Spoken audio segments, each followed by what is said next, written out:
Hello friends, welcome to my channel study vlogs with Shivendra. आज है 11 मार्च 2022। आज हम लोग बात करेंगे 11 मार्च 2022 के मोस्ट इम्पॉर्टेंट क्वेश्चंस के बारे में। पूरी वीडियो ध्यान से देखिएगा। यदि वीडियो आपको पसंद आए तो प्लीज़ वीडियो को लाइक, शेयर एंड सब्सक्राइब कीजिएगा और साथ ही साथ बेल आइकन को भी प्रेस कर दीजिएगा, जिससे कि आने वाले वीडियो की नोटिफिकेशन आपको मिलते रहें। चलिए शुरू करते हैं आज के क्वेश्चंस को। उससे पहले कल के क्वेश्चंस को देख लेते हैं। कल का क्वेश्चन था हमारा, फर्स्ट क्वेश्चन था कि भारतीय महिला क्रिकेट टीम के मुख्य कोच कौन है? तो वो रमेश पवार भारतीय महिला क्रिकेट टीम के मुख्य कोच हैं, रमेश पवार। नेक्स्ट क्वेश्चन देखते हैं। पुणे मेट्रो रेल परियोजना की कुल लंबाई कितनी है? तो यह लंबाई है 32.2 किलोमीटर। ओके, चलिए आते हैं आज के क्वेश्चंस पर। हमारा पहला पॉइंट है कि धूम्रपान निषेध दिवस कब मनाया जाता है? तो यह 9 मार्च को मनाया जाता है, धूम्रपान निषेध दिवस।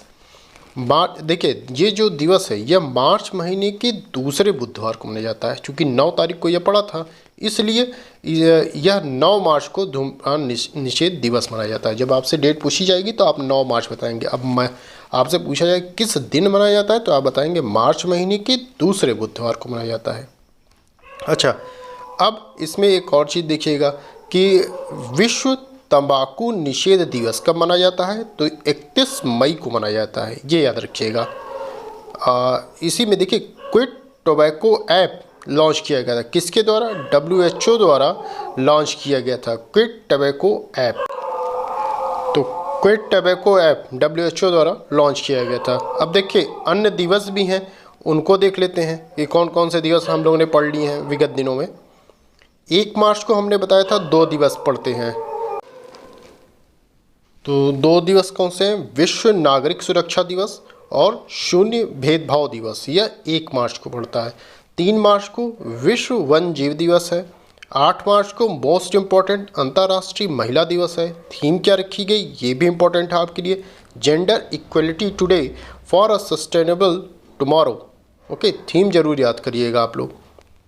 अब देखिए, ये तो मार्च महीने के आपके दिवस हो गए टोटल, हमने जो बताया 9 मार्च तक हम लोगों ने पढ़ लिए हैं। आगे देखेंगे मार्च में कितने दिवस पढ़ते हैं, तो दिवस को एक जगह आप लोग नोट डाउन कर लीजिएगा। चलिए नेक्स्ट पॉइंट देखते हैं। प्रतिबंध निगरानी सूची साइट कैस्टेलम A1 के अनुसार दुनिया का सबसे प्रतिबंधित देश कौन बना है? तो वह रूस बना है। सबसे प्रतिबंधित देश कौन बना? रूस बना है।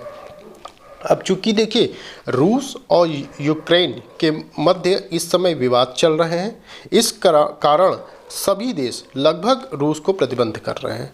ठीक है, क्योंकि यूक्रेन पर आक्रमण करने के कारण रूस को नए प्रतिबंधों का सामना करना पड़ रहा है और सभी देश उसको बायकॉट कर रहे हैं। ठीक, इसलिए ये प्रतिबंधित देश बना हुआ है। चलिए देखिए, रूस आया है तो रूस के विषय में थोड़ा सा जान लेते हैं, क्योंकि चर्चा में है रूस और यूक्रेन, तो रूस से संबंधित आपके क्वेश्चन पुटअप हो सकते हैं। तो ये आप जानकारी थोड़ा सा रूस के विषय में जानते रहिए। रूस की राजधानी क्या है? मॉस्को। राष्ट्रपति कौन है? व्लादिमीर पुतिन है। मुद्रा कौन सी है? रूबल। मुद्रा जरूर याद करिएगा, इंपॉर्टेंट है ये। संसद की क्या नाम है? वहाँ के ड्यूमा नाम है, ये कई बार पूछा गया है। ड्यूमा कहाँ की संसद का नाम है? तो ड्यूमा नाम है रूस की संसद का नाम। रूस की सबसे लंबी नदी कौन सी है? लीना नदी है। रूस की सबसे लंबी पर्वत श्रृंखला कौन सा है? तो एल्ब्रुस पर्वत है। ठीक है, अब हमारे यहाँ जो भारतीय संविधान है से में रूस से क्या क्या लिया गया है वो देख लेते हैं। तो हमारे यहाँ मौलिक कर्तव्य लिया गया है। ठीक है, पंचवर्षीय योजनाओं को लिया गया है रसिया से। ठीक, ये 2 चीज़ें आपका हमारे यहाँ संविधान में लिया गया है रूस से। ठीक, चलिए नेक्स्ट पॉइंट देखते हैं। लोकतंत्र और मुक्त समाज के मामले में आंशिक रूप से मुक्त देश किसे घोषित किया गया है? तो भारत को आंशिक रूप से मुक्त देश घोषित किया गया है। और कितना अंक मिला है भारत को? तो भारत को 100 में से 66 अंक मिले हैं, ये याद रखिएगा आप। ठीक है, चलिए नेक्स्ट पॉइंट देखते हैं।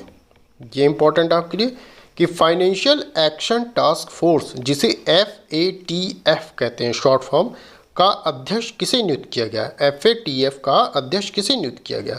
तो यह टी राजा कुमार को नियुक्त किया गया है। ठीक है।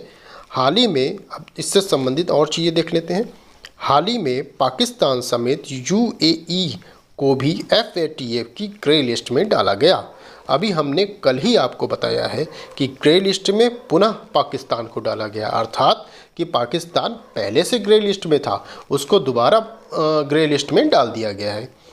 नेक्स्ट पॉइंट इसी में देखते हैं। FATF की ब्लैक लिस्ट में 2 देश को शामिल किया गया। क्या नाम है? ईरान और उत्तरी कोरिया। ठीक है। अब एक चीज़ हम लोग ये समझ लेते हैं कि ग्रे लिस्ट और ब्लैक लिस्ट होती क्या है। एक्चुअली देखिए, ग्रे लिस्ट क्या है कि यदि कोई देश ग्रे लिस्ट में है तो इसका मतलब होता है कि वह देश आतंकवाद को कंट्रोल नहीं कर पा रहा। ठीक है। और सरकार उसको चेतावनी देती है कि भाई उसको कंट्रोल करो आतंकवाद को। जबकि ब्लैक लिस्ट में क्या होता है, चेतावनी नहीं देती है, क्योंकि वह पहले से समझती है कि इस देश के बस की बात नहीं है कि वह आतंकवाद को कंट्रोल कर सके। इसलिए इन देशों को ब्लैक लिस्ट में डाल दिया जाता है। जैसे ईरान और उत्तरी कोरिया को यहाँ चेतावनी दी ही नहीं जाती, क्योंकि वह समझ रहे हैं कि वो उस लायक है ही नहीं कि वो कंट्रोल कर सके। जबकि ग्रे लिस्ट में क्या है कि चेतावनी दे दी जाती है कि भाई आप कंट्रोल नहीं कर पा रहे हो तो हम आपको ब्लैक लिस्ट में डाल देंगे। तो ग्रे लिस्ट में चेतावनी दे दी जाती है एक बार। ठीक। ब्लैक लिस्ट में क्या क्या चीज़ें होती हैं कि इसका मतलब होता है कि उस देश को कहीं से लोन नहीं मिलेगा जो ब्लैक लिस्ट में पड़ गए होंगे। कोई भी देश लोन नहीं देगा। कोई विदेशी कंपनी वहाँ पर इन्वेस्ट करने से बचती है कि भाई हम वहाँ इन्वेस्ट नहीं करेंगे जो देश ब्लैक लिस्ट में हो गया है। ठीक है। और आतंकवाद को कंट्रोल वो नहीं कर पाता है। तो ये सब चीज़ें होती हैं जिसके कारण वो देश ब्लैक लिस्ट में चले जाते हैं। ठीक। तो ये ब्लैक लिस्ट और ग्रे लिस्ट में अंतर रहा आपका। चलिए नेक्स्ट देखते हैं हम लोग। नेक्स्ट है, सैन्य उपग्रह नूर 2 का सफलतापूर्वक लॉन्च किया गया। किस देश ने नूर 2 को सफलतापूर्वक लॉन्च किया? तो ईरान ने नूर 2 को सफलतापूर्वक लॉन्च किया। ठीक है। अच्छा, ये नूर 2 का मतलब क्या होता? नूर का मतलब क्या होता है? तो फारसी भाषा में नूर का अर्थ होता है प्रकाश। ठीक। अब ईरान है तो ईरान के विषय में थोड़ा सा जान लेते हैं। ईरान की राजधानी क्या है? तेहरान।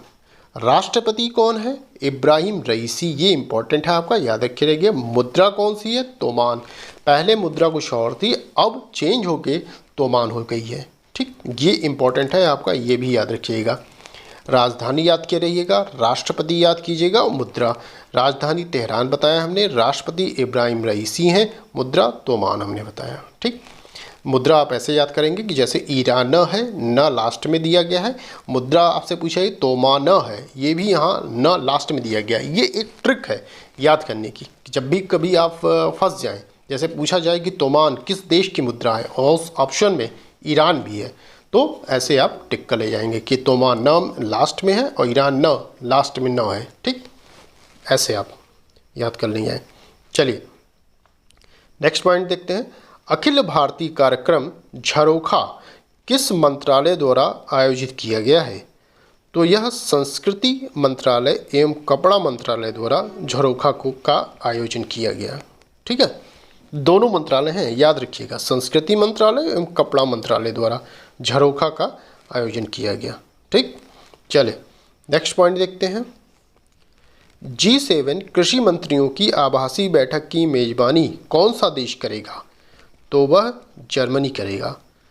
G7 कृषि मंत्रियों की आभासी बैठक कौन करेगा? जर्मनी करेगा। ठीक, अब देखिए जर्मनी है तो जर्मनी के विषय में थोड़ा सा जान लेते हैं।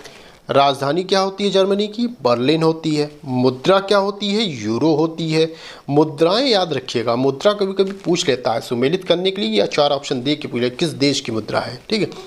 संसद क्या है? संघीय परिषद, वहाँ की संसद का नाम है संघीय परिषद। राष्ट्रपति कौन है वहाँ के? फ्रैंक वाल्टर स्टीनमेयर वहाँ के राष्ट्रपति हैं। ठीक, राष्ट्रपति तो नहीं इतना इम्पोर्टेंट, संसद याद करिएगा और मुद्रा और राजधानी, ये 3 चीज़ें मोस्ट इम्पॉर्टेंट है, ये जरूर याद कर लीजिएगा आप जर्मनी के संबंध में। ठीक है। अब देखिए G7 आया है तो G7 के विषय में थोड़ा सा जान लेते हैं कि G7 का मतलब क्या है कि ग्रुप ऑफ 7। ये पहले से 7 नहीं था, पहले 6 था। पहले 6 देश शामिल हुआ करते थे। ठीक है। बाद में एक 7वां देश आया 1976 में, कनाडा को शामिल किया गया और तब से G7 नाम हो गया। ठीक है। इसके बाद अब G7 में कौन कौन से देश शामिल हैं इसको जान लेते हैं।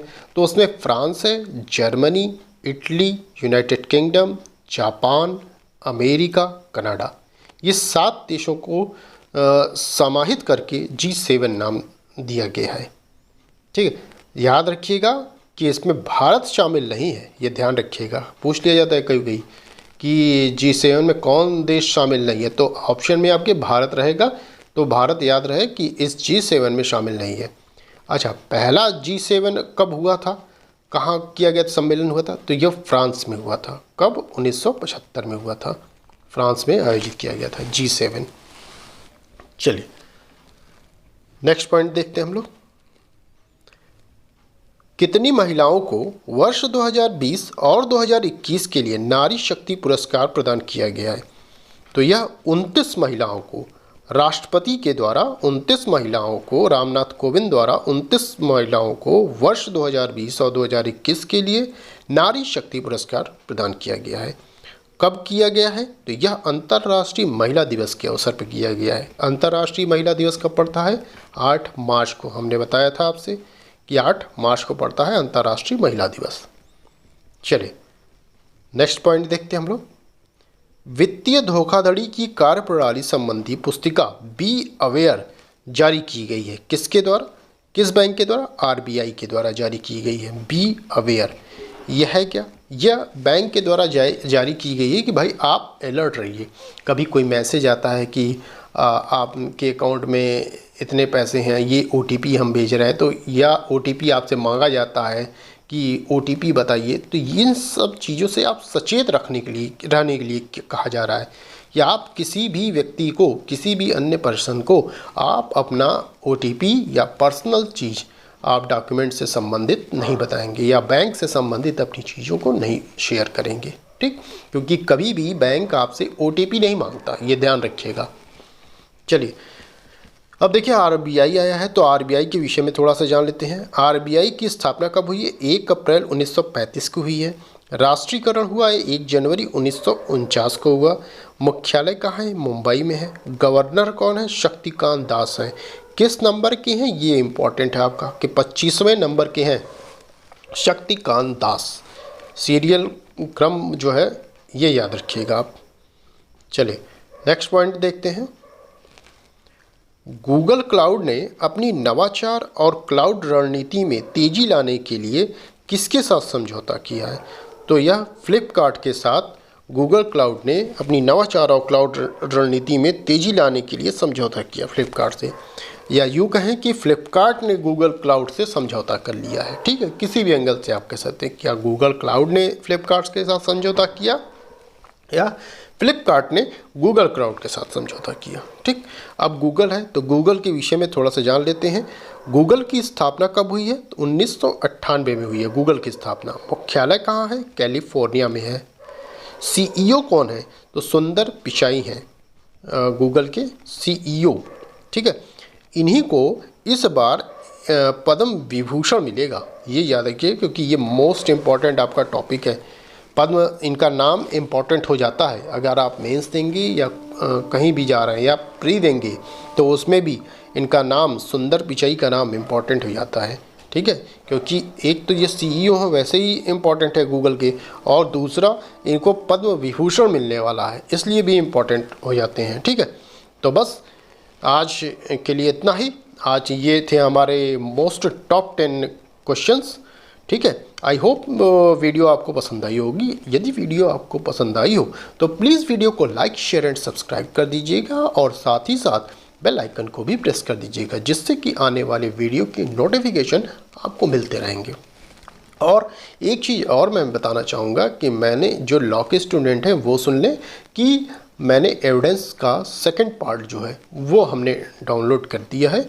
मेरे प्लेलिस्ट में एविडेंस का पार्ट है, वहाँ जाकर वीडियो आप देख सकते हैं।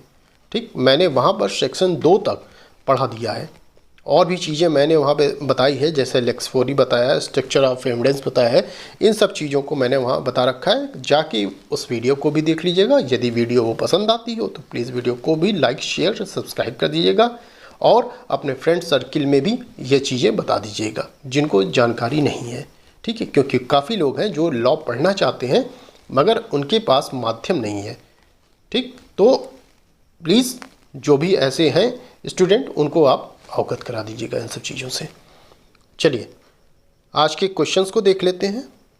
आज का पहला क्वेश्चन है हमारा कि निम्न में से कौन सा देश FATF की ब्लैकलिस्ट में शामिल है। आपके ऑप्शन है ईरान, उत्तरी कोरिया, उपरोक्त दोनों, श्रीलंका। नेक्स्ट क्वेश्चन है हमारा भारतीय एयरटेल की स्थापना कब हुई है। आपके ऑप्शन है 1995, 1998, 2000, 2002। अब कमेंट के माध्यम से आप इसका आंसर दीजिएगा, ठीक है।